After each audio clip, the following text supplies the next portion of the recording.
Hare Krishna. Welcome back to this series of 50 years in ISKCON. We are now up to part 26, and in this talk we are going to explore the years between 2005 and 2010. Let me first offer my respectful obeisances to all of you. Vanchakalpatarubhyascha, Kripa Sindhuvyevacha, Patitanam Pavanebhyo Vaishnavebhyo Namo Namaha. Ma Om Vishnu Padaya Krishna Prasthaya Bhutale Srimate Bhaktivedanta Swaminiti Namane Namaste Saraswati Devi Gauravani Vicharane Nirvishesha Shunyavadi Vaskaja Deshatagini. Hare Krishna. So, 2005, we will begin there. Now, in this year, I was involved in something that became very important to me. And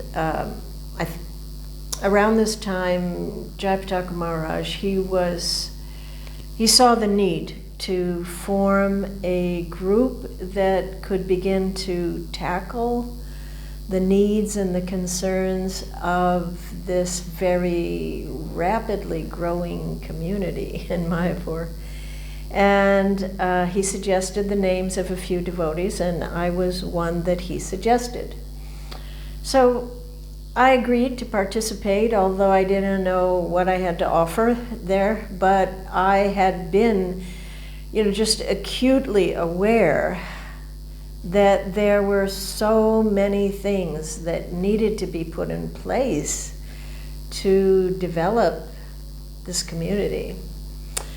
And so this is a service that I was involved in for a number of years. I would be involved for a number of years to come. And I will discuss a bit about the process of building this committee, because it's about building community, and that is something that is important for all of us, whether we're all impacted by the community we're surrounded by, whether we are in a devotee community or nearby, or we're hoping to improve ours or develop a new one, whatever. It's an essential, important aspect. It's not even an aspect, it's just so much of ISKCON's growth. So building community, it has so many aspects that we could talk about. And, as we've described for many years, most of us lived in a sort of, ashram design type of living, working under some authority and following the program, etc. Which to some extent will always go on. But by now we've just grown way beyond that, and without really, having much of a plan or a vision in place. I mean, we talk about Mayapur city, what does that mean? Oh. Anyway, because Mayapur, having the largest, most diverse, very diverse community in the world, it would certainly, this is going to be challenging, meeting the growing needs of a growing community. And we just didn't really know how to do that yet. And it would take multiple meetings for our little group, to get a sense of, what are we supposed to do? We are working without a clear organizational structure, and there's lots of questions that arose naturally, well, what is the job of the institution, in regards to community, and what do they owe the community, and how much should they, or can they, or do they have any control or authority over, the Grihastha community? And, where does the institution end and the community begin? What do community members owe to the institution? Where do the funds come from for community development? For all of it, for how can we nurture all stages of human development, from the child to the elderly. And you have to see that, in Mayapur, there's like the poorest of the poor. There's the very wealthy people involved in Mayapur. There's people from every nation, pretty much, from China to Africa to, Russia, far and wide. So how can we nurture all stages of human development, from the child to the elderly, for their physical, emotional, and spiritual needs? Well, no easy answers for that. But, in looking at it, we said, well, we don't have to reinvent the wheel. Researchers have clearly identified what community members want the most. And, we're not really so different from any community. So it is clearly, it's certainly relevant for us to know, what does a community want? And this has been really researched by, mundane people that are interested in this, and they have outlined, there's so much, there's a million things written about community, but just, in a nutshell, these are, what's been identified as, just a few of the most that, what people want. What do people want in a community? So, just take a few of those points that we were researching at that time, And so people want to live in communities where people respect and care for each other and have strong family ties. They want to feel safe and protected. They want to be able to trust each other and feel that there's a high level of commitment to the well-being of the community.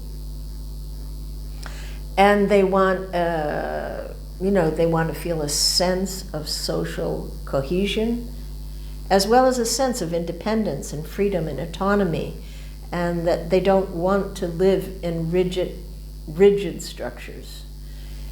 They want to do meaningful work and be able to make a difference and set and achieve goals. They want to be able to grow and develop in their work or their service. They want to live in a compassionate society where ethics and humility are considered important operating values. This is just what everybody wants. This is not just about, spiritual communities. This is what people want. And most of these, of course, they sound like no-brainers. Yeah, of course we want all these things. But it's not so easy to achieve as it sounds, even these very basic human needs. And of course, in addition to these things, as a spiritual community, we have additional needs, more needs. We want to live in a community where the highest value is the pursuit of spiritual life, as given by Srila Prabhupada, and many more, But we still do need all those basic, human things that researchers have pointed out, So, if a community hopes to stay alive and thrive, then we do have to strive to develop this kind of conducive environment. So we're like, okay, how do we do this in Mayapur? This is a very tall order. And there wasn't really much energy going into this. There wasn't much funding. There was no funding. And there wasn't much thought going into it, really. And, but, at least this small group was a start, was something. Something's better than nothing. So we just had to plunge in and begin somewhere. And we began by, naming our group. Apart from, researching and thinking about what we're supposed to do, we named our group the MCS. It stands for the Mayapur Community Sevaks. So in other words, our intention, starting out, was to serve the community. Not control it or micromanage it, but to help it develop in a healthy way. And it was volunteer work, and there's no funding was provided. But the one thing we did know that we were assigned to do is that we have to take care of the visa needs of the community, which are very significant and important for foreigners living here. So, we did get an office and a secretary, and we began to create a database of the community. Who even knows who lives here? Who are they? Where did they come from? What do they do? What are their talents? All these things. So some effort, to try to do that. And then we kind of came up with a mandate, outlined the categories of what needed to be done, because it just seems so big, you kind of had to sort of narrow it down to clarify, what do we need. So we kind of, the mandate was written as, 3 basic areas that we had to work in. And the first one was to educate, inspire, and inform. So, we needed to create systems of communication to be able to disseminate news and, a newsletter, yellow pages, and notice boards, and, community forum, a way to, connect the community. And, the second aspect, of course, that's, if you were to unpack it, it's a huge, long, so many ways of educating and inspiring and informing, but basic things. And the second was the care for devotees. Now, of course, that's just huge. It's a huge topic. Community events, standards, counseling, mediation, training. And we saw, at once we needed many teams. We tried to form many subcommittees, that were needed for, for the ladies, for the elderly, for the youth, for the sick. So much is needed in a community. We're talking thousands of devotees now, thousands. So the third aspect was to engage and to employ, and that is also, huge. Finding what are service opportunities, what can people do here? Explore avenues for economic development. If there's no economic basis, how are people going to live here? Also, how can we engage in preaching? And also there was clean and green, the ecological concerns, that was one of the teams started straight away. And then the ideas of developing self-sufficiency, cottage industries, agriculture. Each one of these things is just, I have reams and reams of information in the back of my computer about all this stuff. And, so needless to say that all of this required much thought and time and energy to develop. But, it would happen so slowly because it's just volunteer work. It's something people were doing on the side. There's no funds, and there didn't seem to be a huge interest from management in all of this development. And the fact is that, as it turned out almost straight away, so much of our time would be spent on just endless meetings to firefight, to deal with the issues that just arise daily when you have thousands of people. And yeah, so that makes it difficult. You know, when you are starting a community, you know, the form, the structure, and all the, you know, usually in a city, it comes before, you know, the planning is there. So this is just how a lot of ISKCON projects, how we develop them. You know, we just start, and then, oh God, there's so many people here, now what do we do? You know, oh, well, how should we run this, and how, you know. So it's very hard after the fact, you know, because all the problems from not having an organizational structure immediately start happening, and then you just have to deal with that.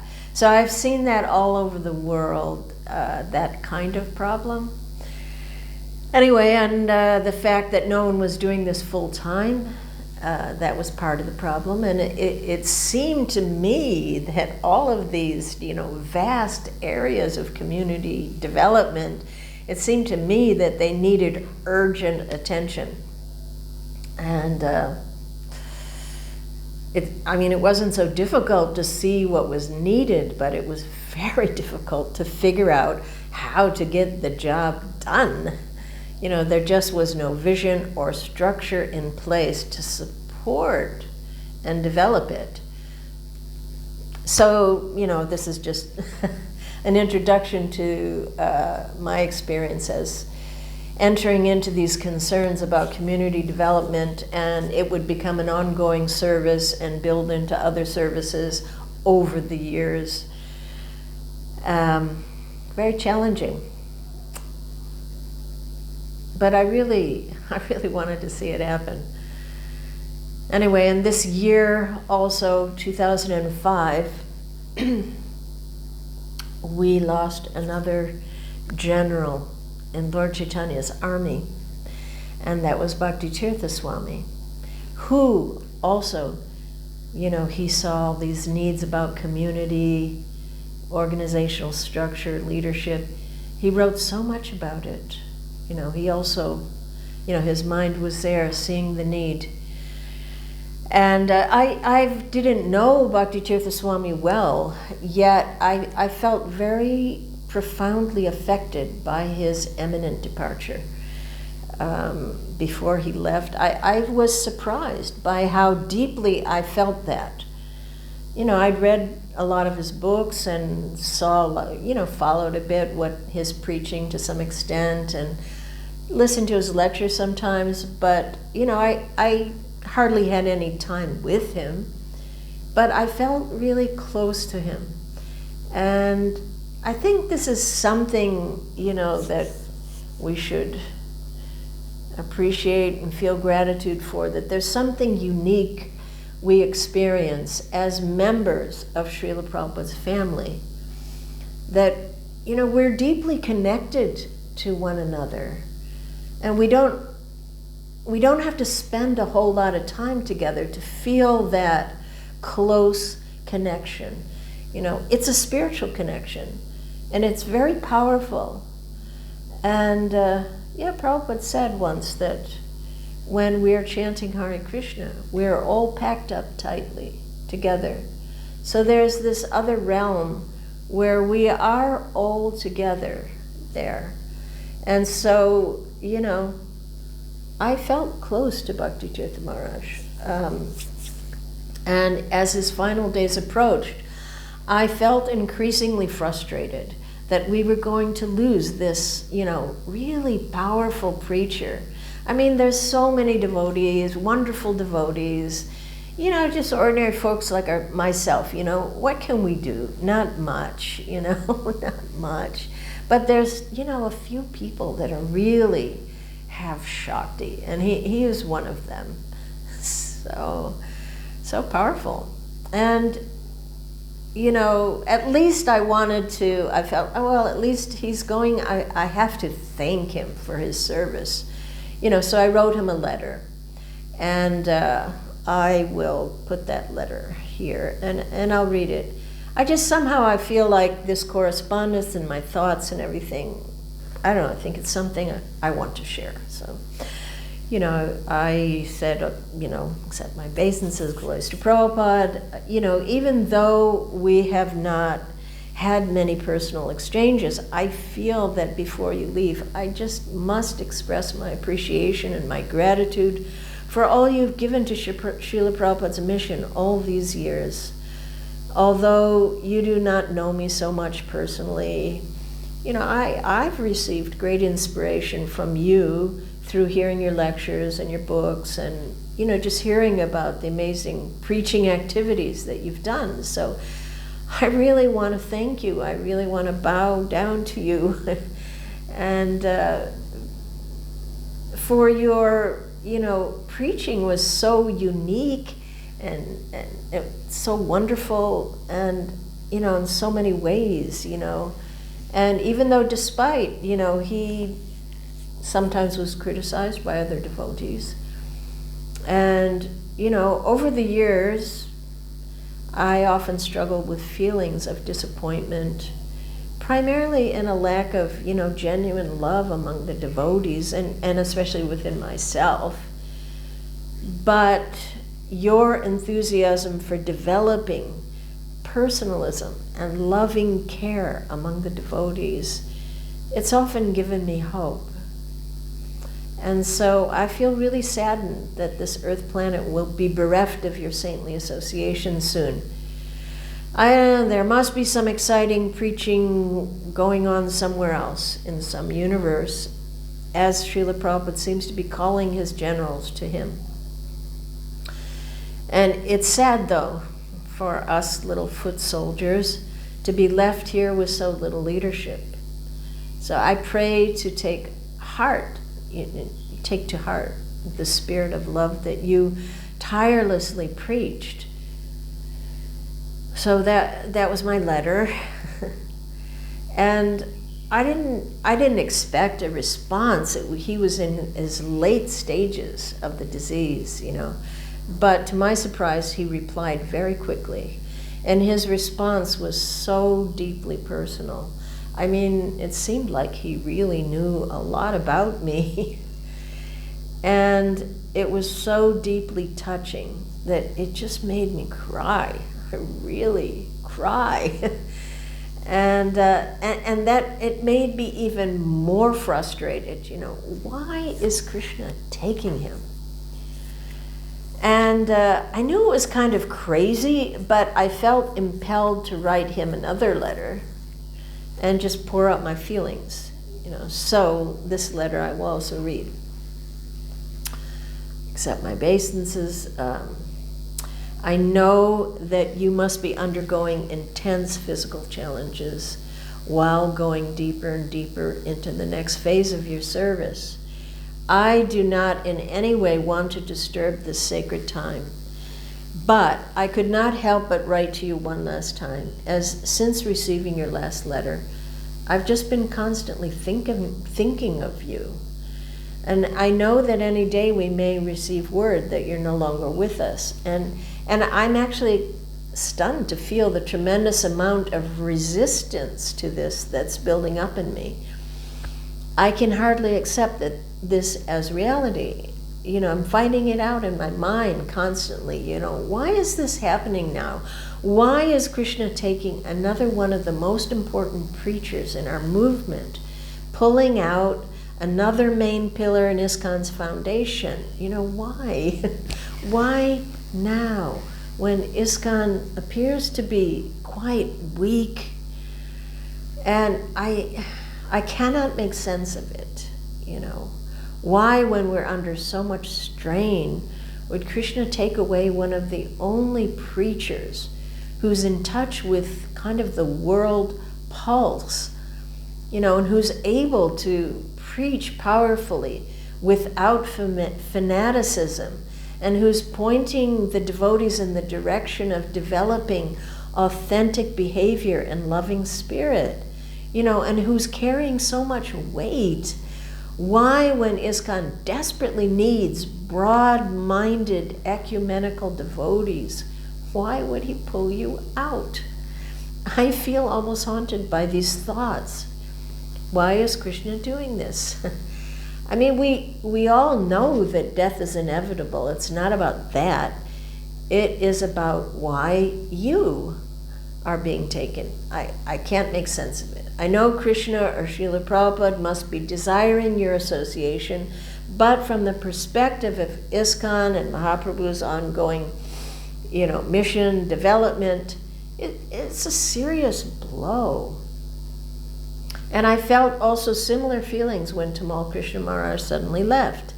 He'd been coming into a very mature state in Christian consciousness, and he was about to dedicate himself to Mayapur. And, we were so happy that that was about to happen. And then, bam, he was gone. And now you. So now I find myself considering something that I never thought of before, that perhaps ISKCON is not going to thrive and grow. Krishna pulling out devotees that are holding things up. Maybe that means we're destined to be, covered over for some time until our lessons are learned or more empowered personalities are sent, so I don't know. Since I came to Krishna consciousness, I always felt certain that ISKCON would survive whatever setbacks it faced and would somehow become what Srila Prabhupada envisioned. But, seeing the state of things, I'm truly beginning to wonder.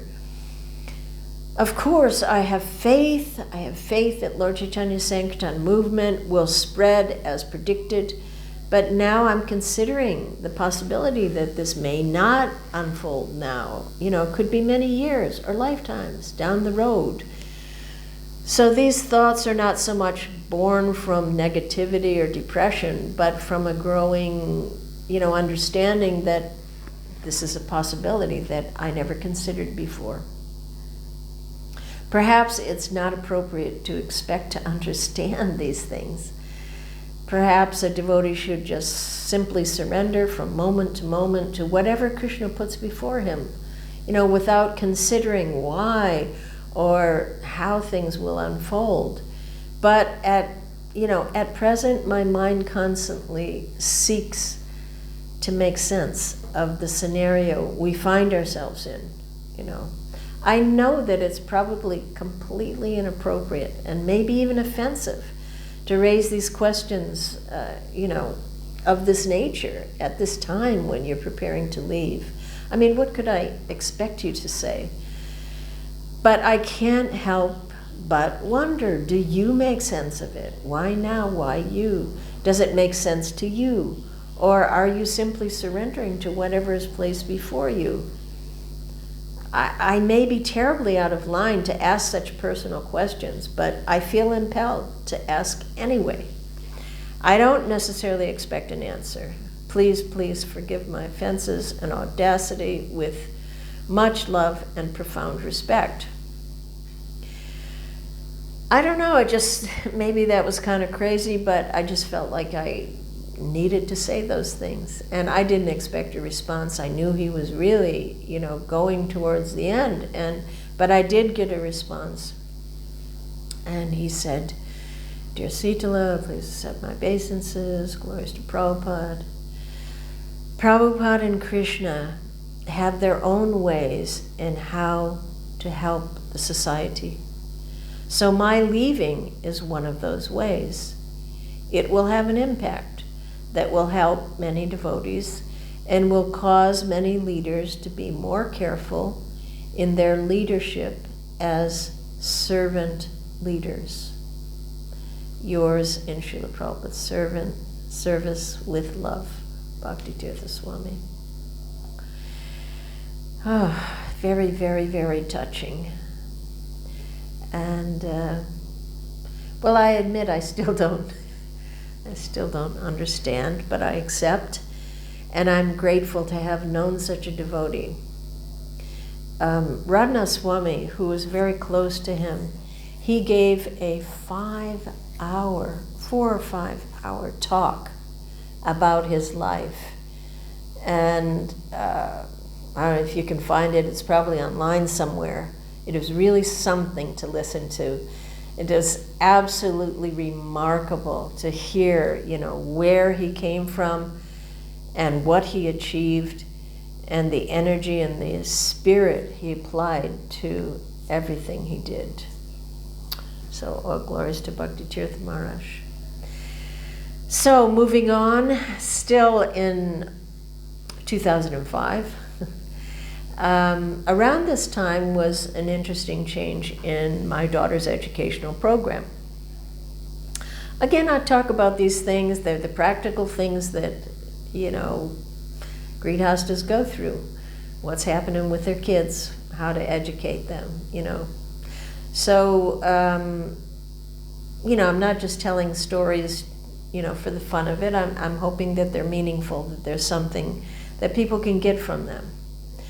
And so one day, my daughter, she just out of the blue, she says, I'm not going back to school anymore. And it wasn't a question. And at that time, she was about 12. It was after Panchtatva's installation, so 12. And she was going to the international school here in Mayapur. And I was surprised, and I was like, well, why? Why don't you want to go to school? I thought you liked it, And she said, no, I don't like it anymore. And she said they're also serious. They had just recently instituted the Cambridge curriculum. They got affiliated with Cambridge curriculum. And she said they're so serious about this new Cambridge curriculum. And, that means that I have to take all those tests, and they happen at Gaur Purnima, and then I can't go on parikrama, and there's just a lot of homework, and so I won't be able to go to the morning program, and I don't want to go to college. So why do I need to spend all that time, and it actually costs a lot of money to take those tests, to just get a piece of paper that I don't need. And I have to admit that this did make sense to me. At this time in her life, she was just into doing spiritual things. It wasn't because I was pushing her into do anything or because I was doing. It's just she was into it. She liked to go to Mangalarti, and she liked to stay up all night for Ekadashi. And, it was just, she liked to do these things. And, I was well aware that you never know how long that kind of enthusiasm will last. So I felt it was important to allow her to pack in as much spiritual activity as possible while the desire is there. And I understood her feelings. I felt very much the same at a certain point in school. I wanted to learn, but not the way it was being given to me. So, I just got into nonsense, So, but, so I said, I appreciate what you're saying, but what to do? You need school, you need to learn. What about going to the girls' school? So, I don't know if it'd been going for a while. I'm not really sure. But there was a girls' school, and it must have been open around that time, or maybe it was going for a while. And it was supposed to be with a Vedic emphasis. And she immediately said, no way, no, I'm not going there. And I was, I don't know what she's thinking in her brain. Why, And she said, they're all about being Vedic, and they think they're better than everybody because they're Vedic, and, they're not so nice to anyone who's not in their school. And you have to stay there from early morning until nighttime. It's like, what, do they want to keep you away from your family? And I was like listening to her, I was kind of, stifling a laugh, as I totally agreed with her perception. And I was relieved that she didn't want to go there. And I was like, okay, but, what are we going to do? I'm not going to be your teacher. I'm not going back to school. I didn't even like it, years and years and years ago, and I don't even know anything. I don't remember. I'm not a teacher. And so she said, well, just get me some books and you can write a schedule and I'll just do it at home. So, all right, we could try it, but I'm not going to micromanage you. And if you can't discipline yourself, then you're just going to school whether you like it or not.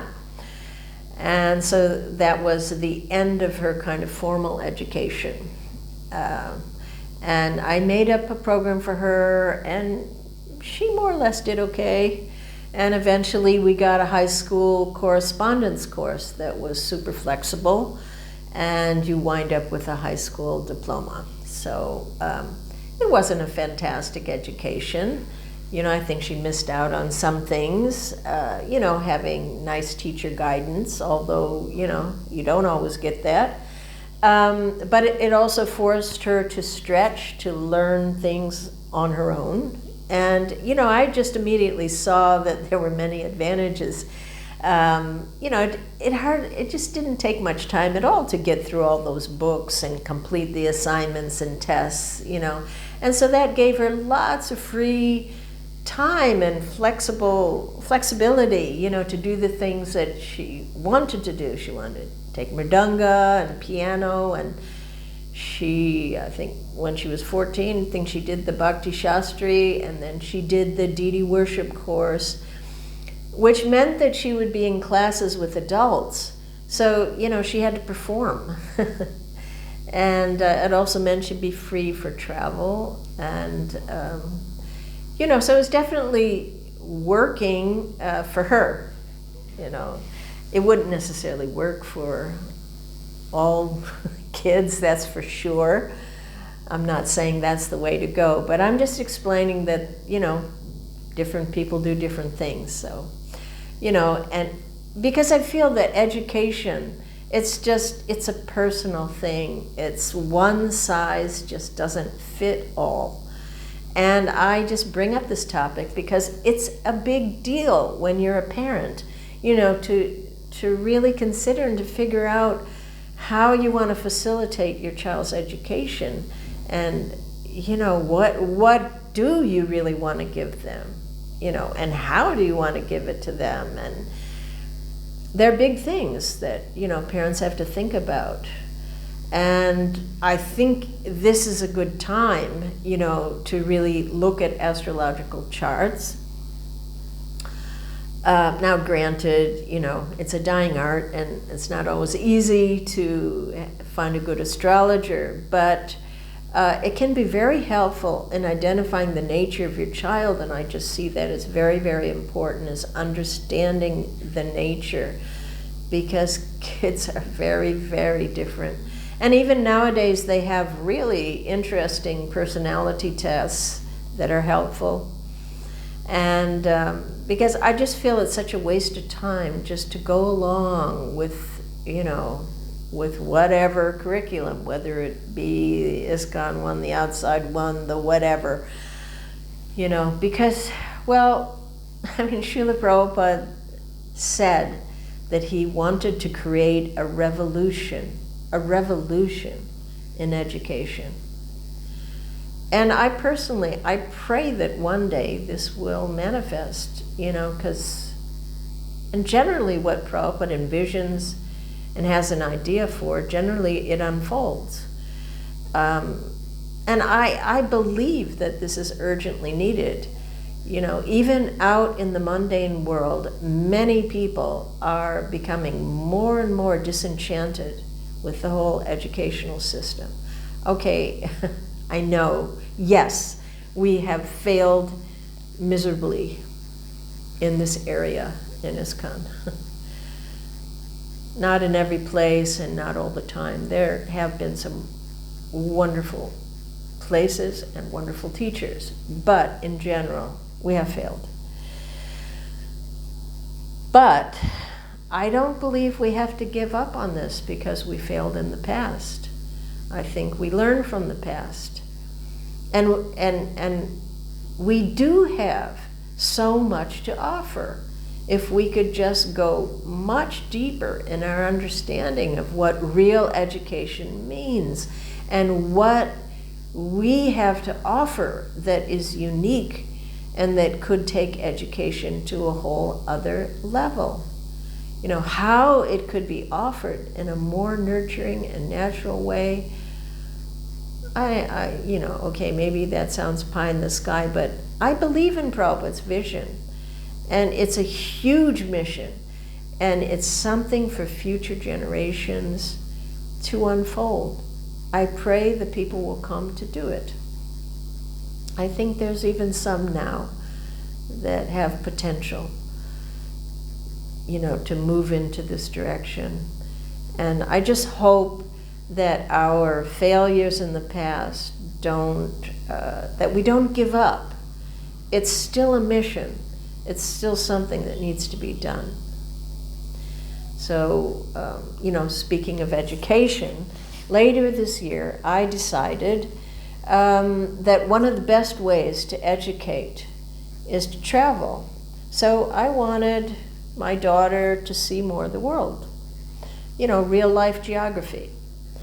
And so I arranged a kind of world tour, you know, not the whole world, but as much as we could manage, with Rasarani and her friend Radha.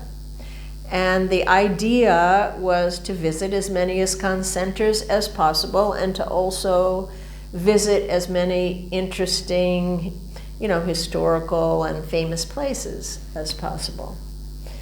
And it was exhausting, but I think it was a really good learning experience for me as well as the girls. Well, it was certainly a lot more fun than sitting in a classroom. So we started in Australia, we went to New Zealand, to this amazing New Varshana property, huge, you know, just seeing these different projects. It's very interesting. It was interesting for these kids. And then, you know, we went to Hawaii, and I remember, wow, this place, it actually looks like the postcards. It's so beautiful.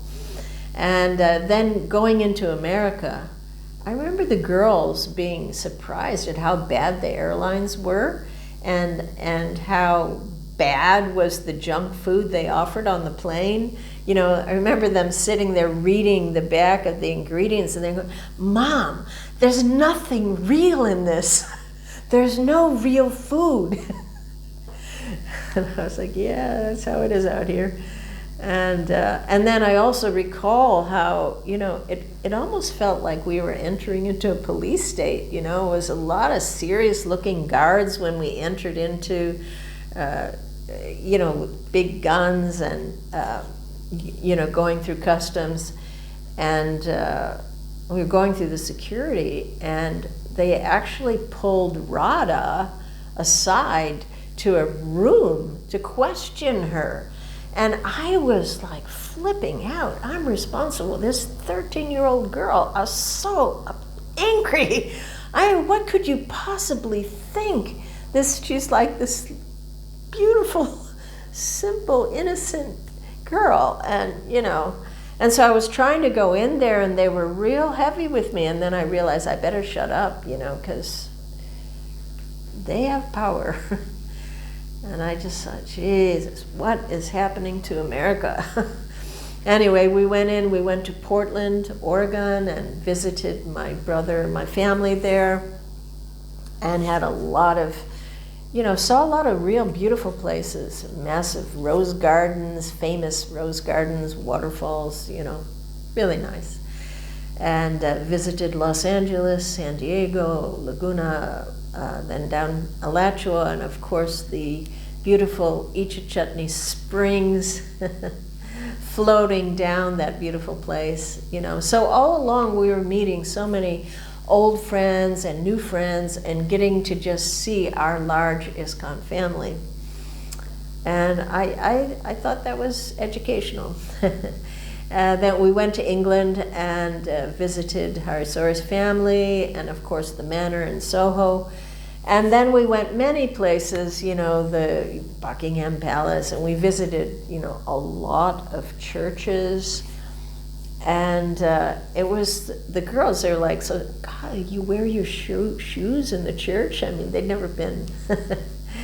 And they were so surprised at how touristy they were, you know. But I remember we went to one tomb in the underground of one church, you know, some saint, and then I remember Rasarani stopping and saying, I think we should take off our shoes. I think this is a sacred place. And I thought, it does feel like that, doesn't it? This must really be a saintly person. You know, so we kind of, even though, you know, we just slipped off our shoes and made a few prayers. And then when we went off to Radhadesh, and by that time, starting to get worried about funds. Everything was costing a lot more than what I had expected. And we were supposed to go to see Radhaparasishwara, which are the first deities that I served and who I hadn't seen for many, many years, and who I really wanted to see, and also to go to New Mayapur and all those deities there that, you know, I had purchased and been part of their installations. I really wanted to do that, but, you know, we just didn't have much money. When I started looking at what it was going to take to get to Paris and everything, we can't really afford to do this. But I came to the conclusion that sometimes you just have to do something because it's the right spiritual thing, even if it doesn't make material sense. So I was just, there's no way I'm not going to Paris, so we're just going, we'll figure it out later.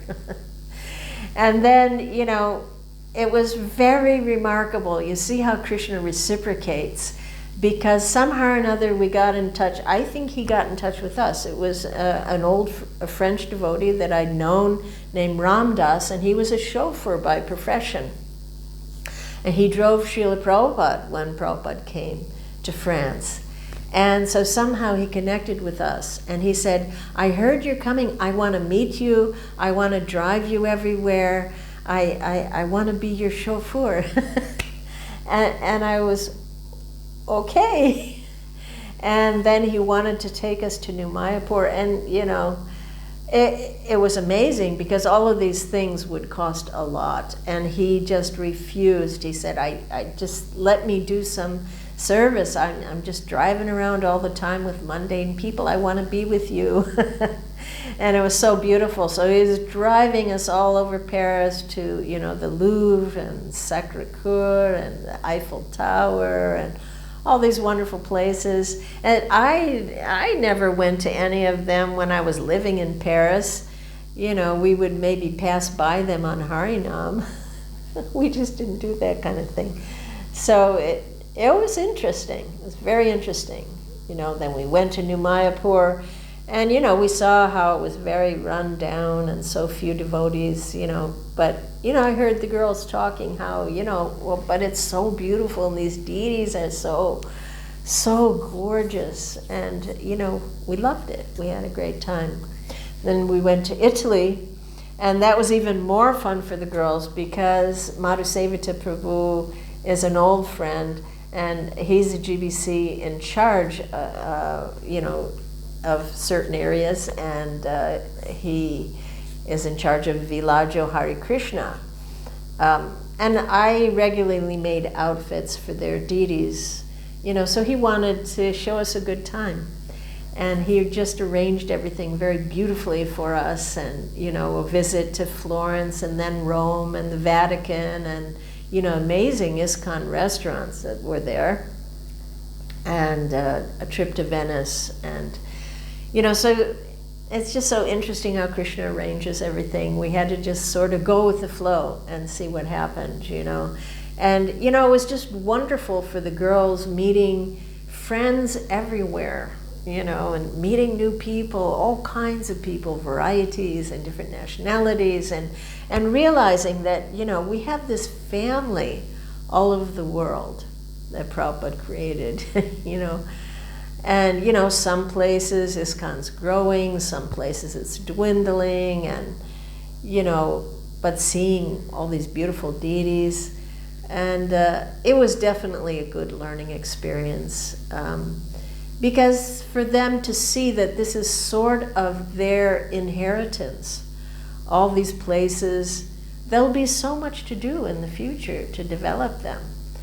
And, this is the family that they have all over the world now by Prabhupada's mercy, if they choose to participate in that. Anyway, so moving on to in 2006, I just wanted to mention one thing. A new and very significant program was kind of the beginning of seminars and retreats. This was becoming a very positive and new thing.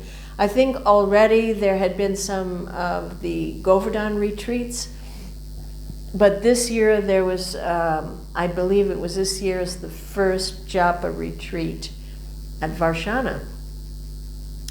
And I just mentioned this because I wasn't there, but I mention it because these are sort of milestones when new programs were initiated in ISKCON that were meant to enliven and inspire and train devotees.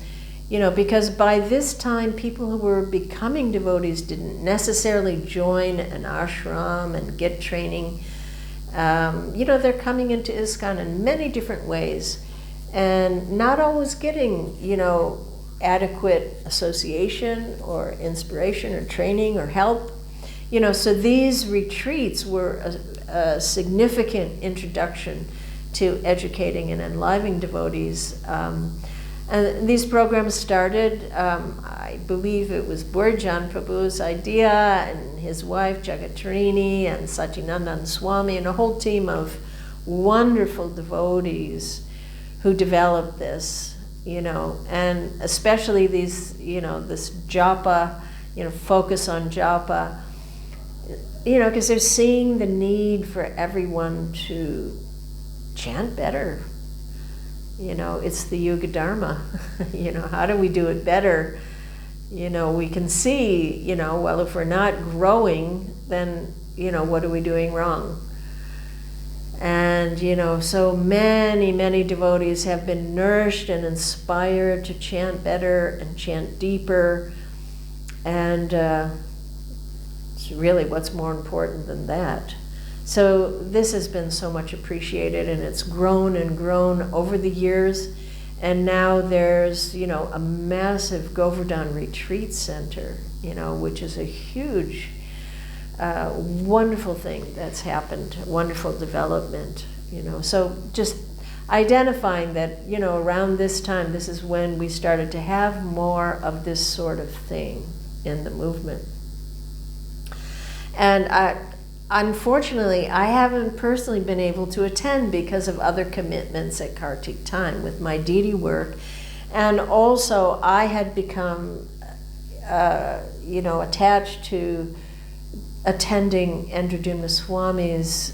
He had started, I'm not sure what year, but he had started organizing regular Kartik Parikrama programs.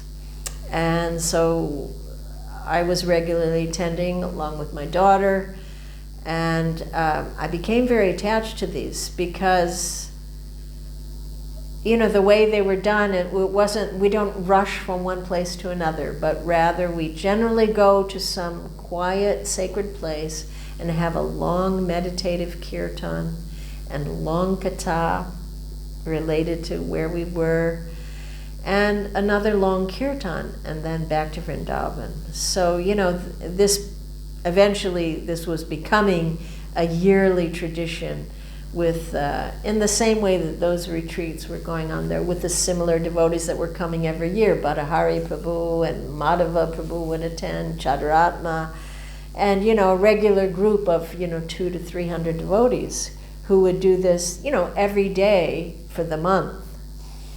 It was back and forth. We didn't sleep out, but it was, it was a commitment to do that, every day.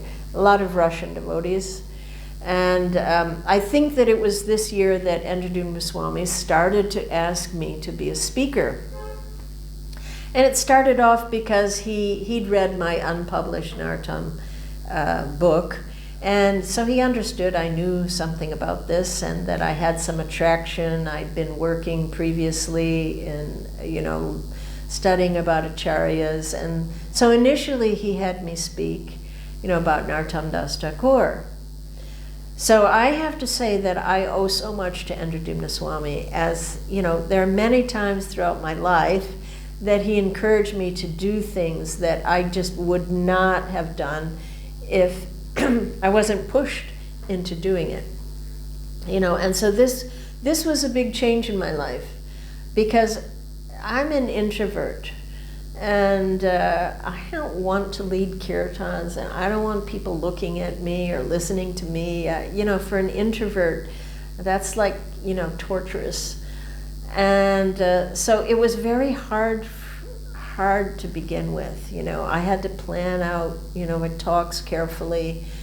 And, you know, I just felt sick before every time I had to speak. Just, oh no, why am I doing this? You know, but once I would begin, it was such a wonderful experience of sort of entering into a different dimension. You know, you just don't think anymore in, you know, a self-conscious way. You just connect with the topic. And it's just so incredibly rewarding to immerse yourself in that way. It's very, very different from being a passive observer, which is how, you know, many devotees experience everything, especially women. We're just passively, you know, we're just watching it all go on. And it took me some time, but, you know, eventually it became less and less difficult when I realized, you know, the problem was that I needed to get out of the way, you know, that this is not about me. It's not about what anybody thinks or of what I say or what they think of me or how I sound or look. All that just has to go out the window, you know, and when it does, it becomes possible to just convey what you want to convey without, you know, getting in the way of it, you know, due to, you know, my own conditioning or false ego. And then it feels right. And that it's possible, you know, that some spiritual information can be transmitted, you know. So this is a start of a very big change for me, you know, the opportunity to speak regularly. And what I wanted to speak about was our acharyas. That's what I felt comfortable with and enlivened by. So, you know, maybe it's a little unfortunate that, you know, I was in my 50s when I learned this or started to open up to speaking. So I just want to, you know, I'm saying these things all with a purpose, you know, that personally, I would really encourage that young people learn this, you know, at an early age, newer devotees, so that it just becomes natural. It's just a normal thing to do. Of course, not everyone is a public speaker, but, you know, Srila Prabhupada did say that everyone should be able to speak about Krishna or speak about Krishna consciousness, you know, if called upon, you know. So I think if younger devotees, you know, could find their voice in this way, it would really be extremely helpful to their spiritual growth and really to the growth of the movement, so that it's not always about a certain few people that talk and everybody else just listens. I just don't, you know, I think it could be much more open than that. And I think it would be better for community, for loving relationships and everything. So now we moved to 2007, and that would be at the next Kartik Parikrama. So this year the plan for Indradyumna Swami's Parikrama was to do 10 days in Vrindavan, 10 in Mayapur, 10 in Puri. And so we were in Vrindavan, and one day Rasarani went off at the end of the Parikrama with a friend, and she said, I'll be home soon. And so when she came home, she told me that she went to Indradyumna Maharaj and she asked him if he would give her initiation. And I think she's 14 at this time, or 15, maybe 15. And he said, well, what do your parents think about it? And she said, well, I didn't ask them. So he said, well, I think you should talk to them. And so I was quite shocked. I had never thought about that yet. You know, yeah, she was 15. And she hadn't mentioned anything about, you know, being initiated or, you know, nothing. And so I hadn't thought about it. And so I wasn't sure what to make of it, you know, but I saw she was like determined. And so, you know, long story short, they wound up making plans to have the initiation in a couple of weeks when we go to Mayapur, so that my husband's there, so he can be there. So I had mixed feelings, you know, I was just uncertain, you know, so at one point I spoke with her, you know, honey, you know, you're really young. I mean, how can you know at your age, you know, how you're going to feel some years from now? And she's like, well, I don't know. I mean, at what age do you know what's right? She said, you know, sometimes I see old people, old devotees, they don't seem to know what they're doing. I was like, well, that's true. And, you know, and I said, well, what if he had difficulty? This has happened in our movement, you know, some gurus and they fall down, or, you know, or what if your feelings change? And, you know, so I tried to discuss, you know, to understand, you know, her mentality and to, you know, to speak of the practicalities of it all, you know. And, you know, her answers, well, they were just good. You know, she said, well, doesn't Krishna say in the Bhagavad Gita that we're supposed to accept a spiritual master? Well, yeah, he does. Well, then why should I wait? What if I die tomorrow? You know? So it's like, oh gosh, she always gets me. So, you know, somehow it just seemed as if it was, you know, as it often does in life, that, you know, the wheels were turning and things were happening that were, you know, beyond our control, like it or not, you know. Not that I was unhappy, you know, but just uncertain. You know, so the night before the initiation was supposed to take place, I was laying in bed, and I felt very anxious, and I thought, why, you know, I just don't know if this is right.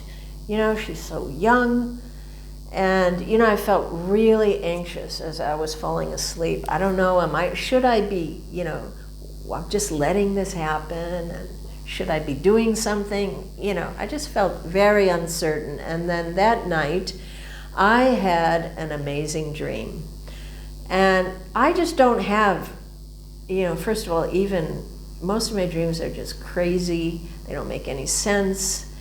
And I very rarely anything, you know, spiritual, you know, it's just doesn't really happen. But this was a very, very rare kind of meaning. You know, I never had meaningful dreams, maybe just a few in my life, you know, so this was very vivid.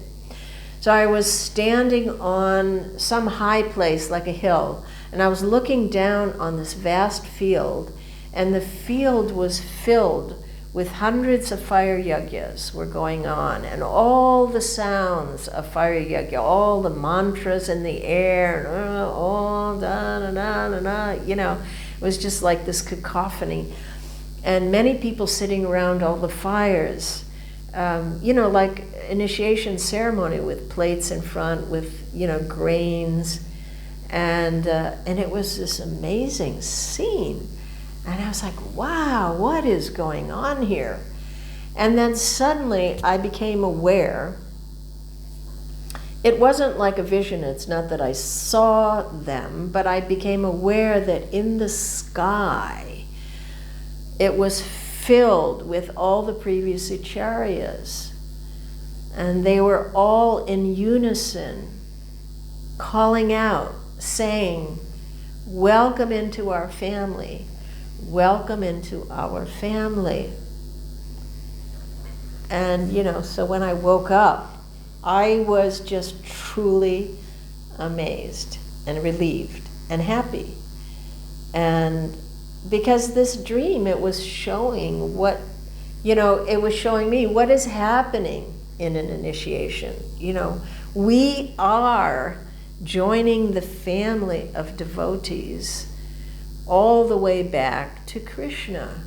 We are welcomed into this sampradaya. And these are now our ancestors, and we are connected with them in a significant way. And it made my hair stand on end. It was wonderful.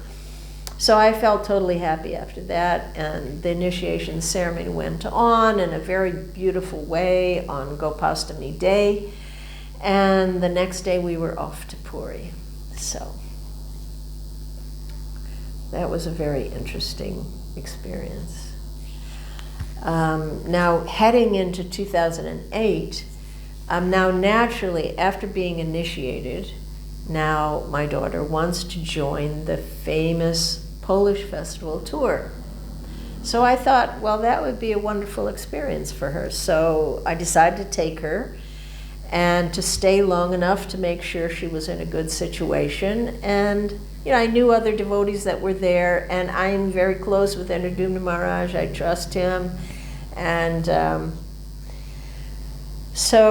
but I had my own plans. I was going to go, visit other places and do other things in Europe and England while she was doing this Polish tour. So it was quite amazing when I arrived. And of course, I've heard about it, but to see how this tour, what it consists of, is really amazing. And I'm going to share that because I know a lot of people hear about it, but going there and doing it, it's a very unique experience.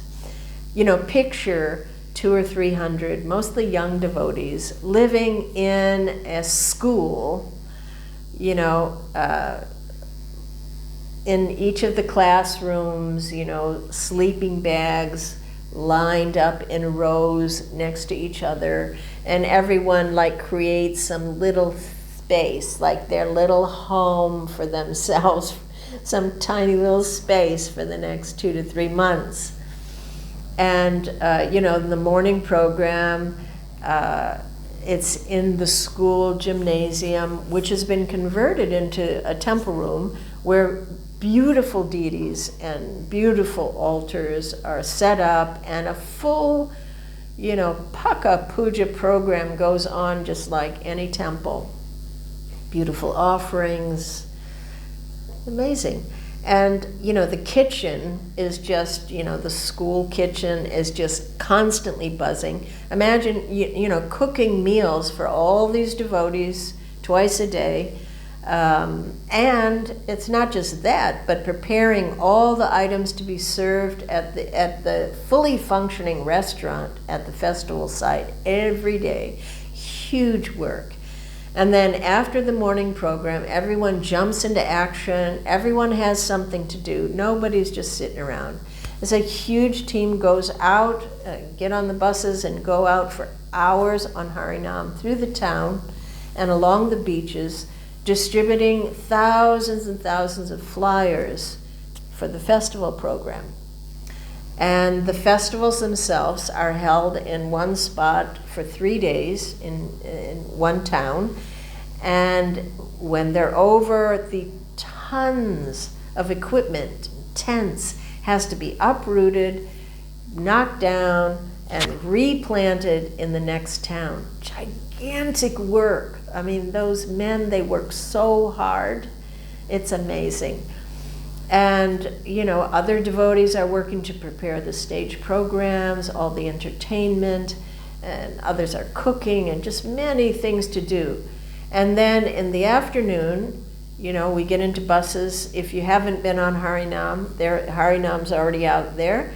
Everybody else gets into the buses, and we come together at the festival site for lunch. Soon after the festival begins, and it continues with constant stage program going, from like 4 or 5 in the afternoon till 9 or 10 at night. And then everyone is exhausted, and they file into the buses home and crash into their sleeping bags, and the next morning it all starts again, day after day, week after week. It is amazing.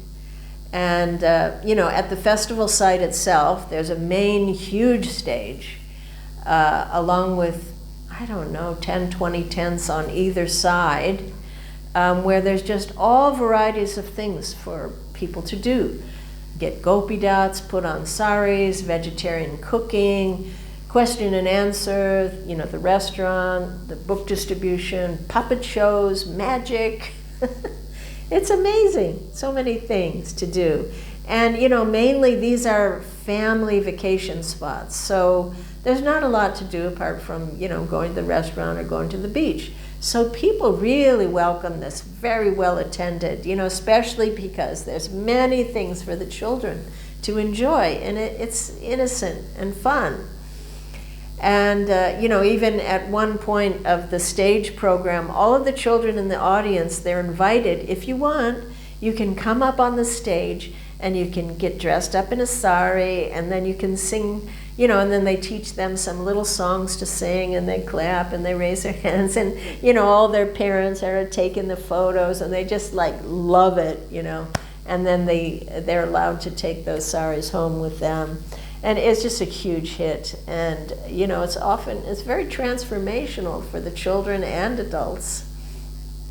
So for me, for the first time, it was also interesting and quite amazing. And so I remember getting ready to go on the first Harinam. I was sitting there, I was ready, and I was watching as many of the young women were getting all dressed up, kind of dolled up, putting on makeup, something my generation just didn't really do.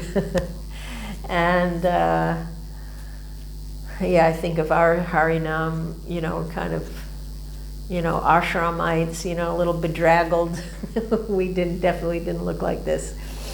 And, and then we were piling out of the buses when we arrived, and Endradyumna Swami was just so bubbling over with enthusiasm to go on the first Harinam, and he was showing me everything, and he said, look, we got these new things, these fans, and I was like, well, what's that for? The girls are gonna, they'll just twirl them around or something, and they have all these balloons on sticks, and, I'm just like, wow, I'm trying to be enthusiastic, but I'm thinking, geez, what is this, a circus? And I was starting to feel like, oh my God, I'm just like, I am a dinosaur from a previous yuga. I don't think I fit in here, And, I was thinking, I'm gonna be leaving soon. So then the Harinam began, with the ladies in front dancing with all this sort of synchronized moves, some Bharatanatyam headgear on a few of them, and, going through the town. And I could see how people, they just loved it. It's so vibrant and it's so happy and lively. And we're going down the beach was the same. It was just so blissful. And then I was just, being so drawn in. And I was like, I get it. This is the program. We bring the Vaikuntha out to the people, and we engulf them in it. And that's what the whole festival is about. It's creating this Vaikuntha bubble. And it's just brilliant, really. People really enter into it. And, so by the time that the Harinam was over, I felt like bowing down to those dolled up lady devotees, because I realized, they are such troopers. They're like troopers in Mahaprabhu's army. They are dedicated. And they were just dancing with smiles on their faces for hours and hours in the sun, on the sand. As long as Maharaj wanted to go, they would just go. And, have you ever tried dancing in sand? I mean, it is 100 times harder, and it is exhausting. And oh my God, I was just utterly exhausted. And I felt so humbled, and I felt so much respect for these devotees who do this day after day. And that's just the beginning. They're just doing, this is the morning program. Then the festival begins. And the first festival experience, it was just as much as an eye-opener. I was just astonished at all the things going on, and it was going like clockwork. It's very efficient. And all these young devotees doing all these services, you know, taking responsibility and keeping it all going. It was amazing. I was very happy at the thought of my daughter taking part in all of this, you know. So, you know, the next morning after Harinam, Indradyumna Maharaj was giving class, and towards the end he said, you know, out of the blue, he said, "So, Mother Sitala says she's going to leave to go somewhere else." What? Where could she go? What could she do that would be better than here? So everybody gets it, you know, that he wants to encourage me to stay. So they're like, yeah. So don't you think she should stay with us? And everyone's, yes, yes. And you know, everyone starts roaring on cue as Maharaj goes like this, you know, and pounding the floor and saying, stay, stay, stay. Well, you know, what could I say to that, you know? So I stayed, and I became a dedicated tour devotee for some years, as long as I was physically able. So I was first assigned to the Q&A tent, and eventually I got my own seminar tent. And these were such new, interesting, and challenging experiences for me. And I'm so grateful for those opportunities, you know. And of course, there's the Woodstock Festival, which is very famous, and it happens in the middle of the regular tour. We leave our, you know, school base, and we travel to where the Woodstock Festival will commence. Well, you know, I was kind of intrigued, you know, having been at the first Woodstock Festival in America. You know, I was kind of interested to see what's still happening out there, you know. It's quite a different look and a different twist, but, you know, the same efforts to enjoy were there. And again, it was just astonishing to see, you know, what the devotees were doing. They again put up so many tents, and a huge performance tent, and a big kirtan tent, and all day there would be shows similar to what we did on tour, but trying to do things that are a little more, you know, would be of interest to this kind of crowd. And the prasadam is distributed throughout the day and night, tens of thousands of plates, you know, and devotees are just working in the schools nearby, day and night, cooking it, delivering it, serving it. There's this whole rotation schedule to just keep everything going. And there's a full-scale Rath Yatra daily, you know, with one big, beautiful cart with Lord Jagannath, this pulled through these massive crowds. And of course, the biggest thing is the kirtan tent, and that starts in the afternoon till the early hours of the morning. The kirtan just goes wild, you know. At my first Woodstock, I was, you know, kind of looking out. I was up, you know, a little high up, and I was looking out at, you know, this throng of kids, you know, and it was like kind of a great ocean of tamaguna. And, you know, the chaos and insanity of thousands of kids coming together to, you know, enjoy. And, you know, I saw, you know, one kid with a garland of beer cans hung around his neck. and, a couple who had, hot pink and lime green spiked, mohawks with safety pins piercing their lips, and, just a group of drunk kids sliding happily in muddy fields, sort of half naked, and for a moment, I'm looking at all this, and I haven't seen things like this for a long time. And, for a moment, I felt, kind of disgusted and repulsed. And then Andrujumna Swami came up next to me, beside me. He's seeing me looking out at the scene, and he said, sometimes I just want to offer my obeisances to them. I was like, what? Huh? To them? And he said, yeah. Without them, how could we have these amazing experiences?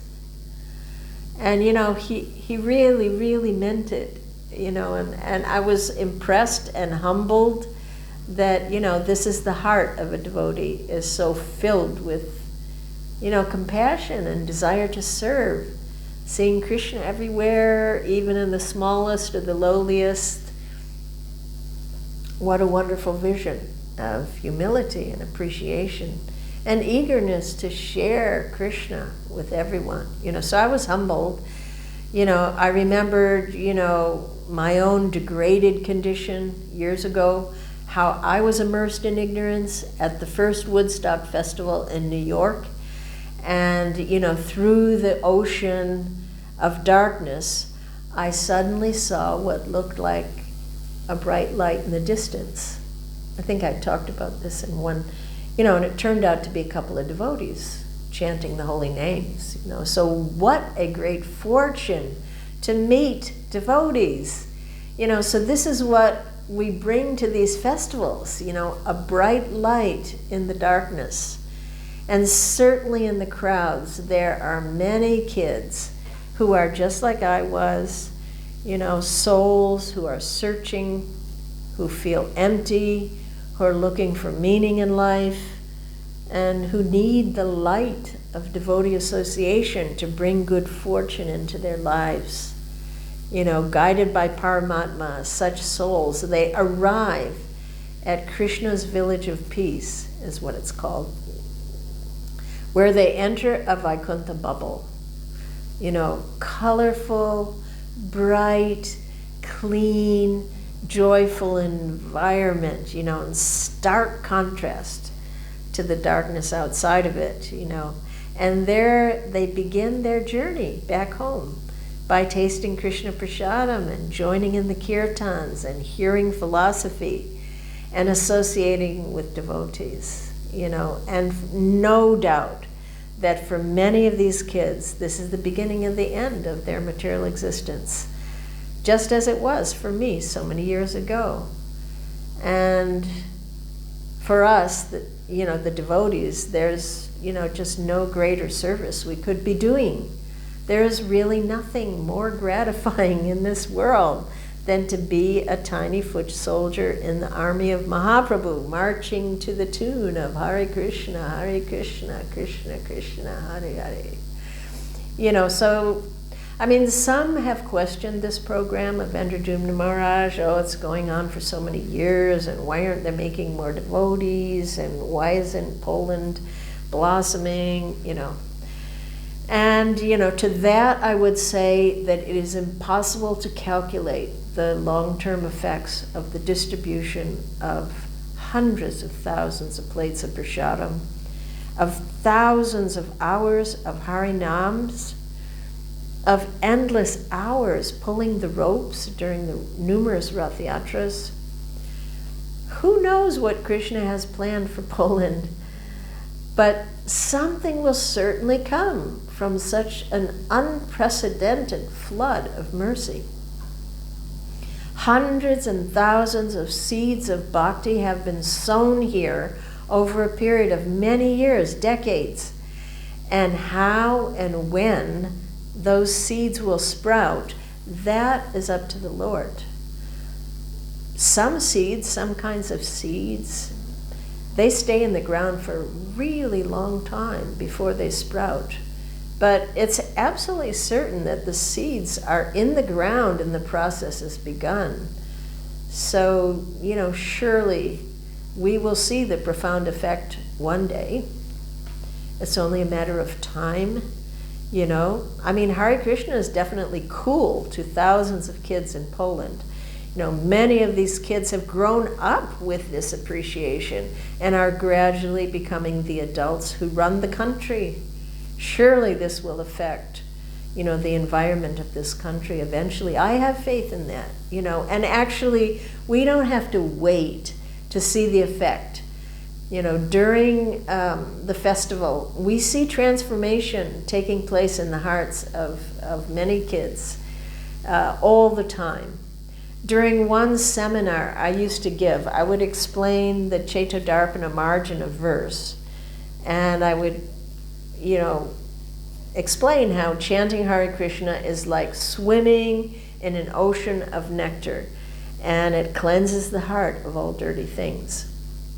And then at the end of it, I would encourage everyone that you should go to the Mantra Yoga 10 tonight and try to have this experience. So one night, at the height of a very extraordinary, deep and meditative kirtan led by Madhava, I noticed a couple of the girls who had attended my seminar earlier in the day, and they were just dancing jubilantly with wild abandon in the crowd. And one of the girls saw me looking at her, and she was excited, and she started moving her arms like this, as if she was swimming. Like she's telling me, this is it, right? I'm swimming in the ocean of nectar, right? And I beamed and I nodded, yeah, you got it. This is it. You're swimming in the ocean of nectar. And so there's no doubt about it. An ocean of nectar is flooding that tent, and everybody's just bobbing and diving in those waves, and those kids are, they're never going to forget those kirtans, and neither will I.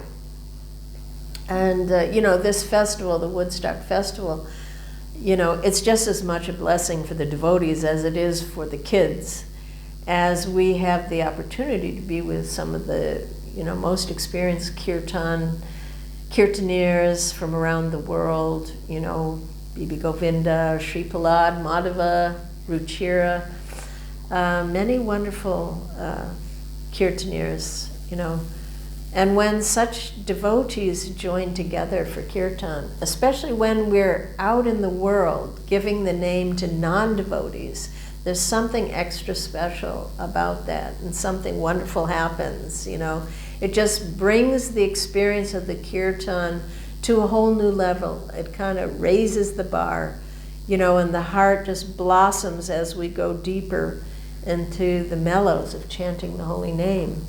Awakening greater faith and greater taste and deeper affection for the devotees. Such potent kirtan. It has a profound effect on everyone, So the Woodstock Festival, it also gives us greater realization of the potency of devotee association. Individually, we may be weak and incapable and even uninspired and shallow. But when we join together in the mission of Lord Chaitanya, something magical happens. We become a dynamic spiritual force capable of creating a powerful spiritual environment which has a profound impact on the devotees.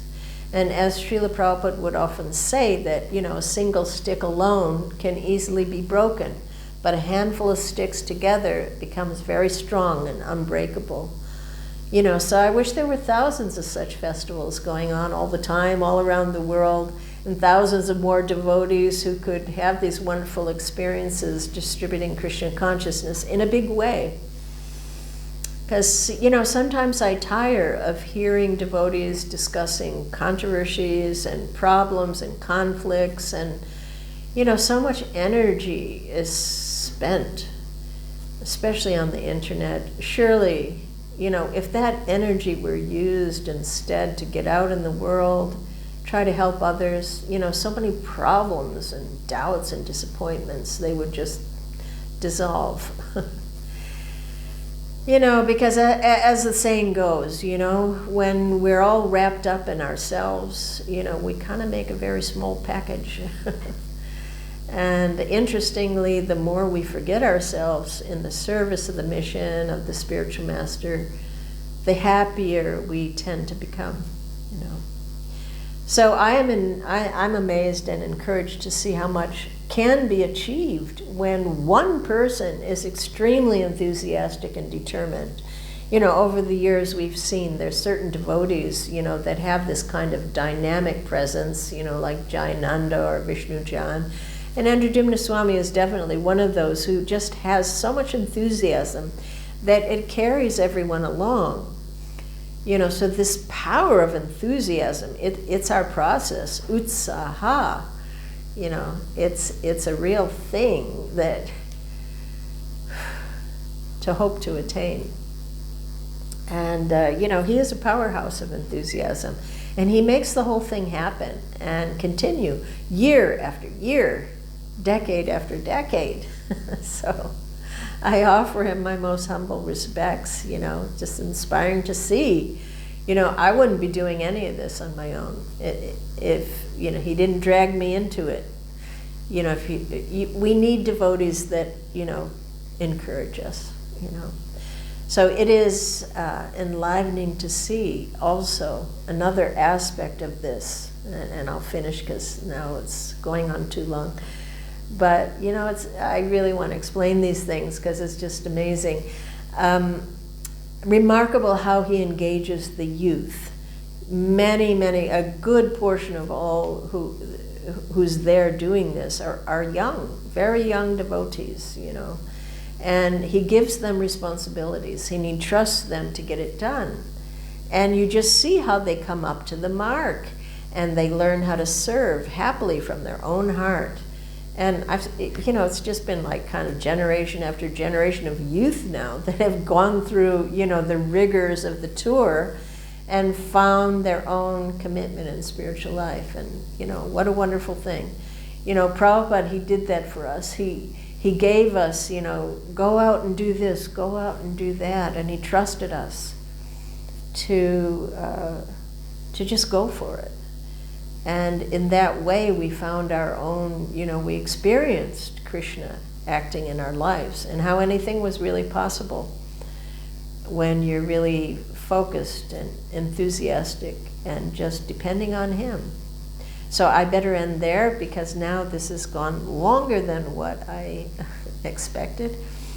But it's just something wonderful in my life and many devotees' life that not everyone knows about, so I just wanted to share that. So, Hare Krishna.